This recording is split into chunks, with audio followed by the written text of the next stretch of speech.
Why do the smartest people you know seem the most stuck? They see every option. They understand the game better than anyone. And yet, they can't move. This didn't make sense to me. So I started digging.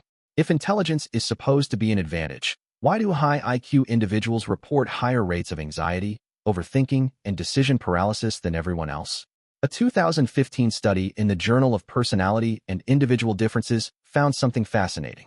People who score higher on cognitive ability tests are significantly more likely to experience what researchers call analysis paralysis, the inability to act when facing multiple viable options. They named it the curse of dimensionality. When you can model complex outcomes, every path looks equally valid. When you understand second and third order effects, even simple decisions become infinitely complicated. The smarter you are, the more paths you can see. The more paths you can see, the harder it becomes to pick one. But here's where it gets interesting. Dr. Barry Schwartz at Swarthmore College spent 20 years studying this exact problem. His research on the paradox of choice revealed something counterintuitive. More options don't lead to better decisions. They lead to paralysis, regret, and inaction. But he found one variable that completely neutralized the effect. People who defined a specific end state before evaluating options didn't experience the paralysis. For them, the choices collapsed. The path became obvious. Schwartz called it satisficing versus maximizing. Maximizers try to find the best possible option. They compare everything. They optimize endlessly. They stay stuck. Satisficers define what success looks like first, then take the first path that meets the criteria. Same intelligence, completely different outcome. Let me show you what this looks like. Alex was the guy everyone came to for advice. Top of his class, 50 books a year. Could break down any business model, any investment thesis, any life decision in a single conversation.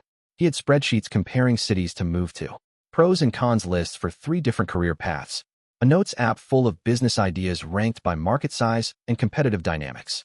His friends would come to him lost, and he'd map out their entire decision tree over coffee. "You're a genius," they'd tell him. 5 years later, Alex was in the same apartment, same job, same almost ready to make a move energy. His friends, the ones had asked him for advice, had relocated to Austin, to Miami, to Lisbon, started companies, built lives. Alex was still comparing, still optimizing, still waiting for the perfect path to reveal itself. His intelligence wasn't the advantage he thought it was. It was a cage. Then he stumbled onto Schwartz's research, and something clicked. He wasn't stuck because he lacked information.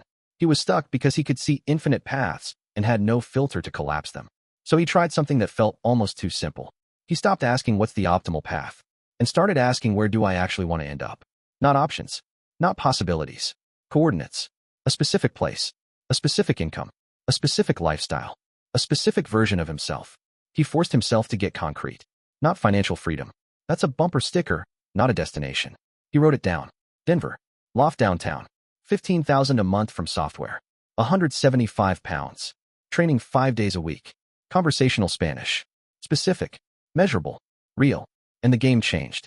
Because once you have coordinates, you stop comparing paths. You start filtering them. Every decision passes through one question. Does this move me toward the target or away from it? The business ideas that didn't serve those coordinates? Gone. Not worth another minute of analysis. The cities that didn't fit the vision? Eliminated. Not even options anymore. Same brain, same intelligence.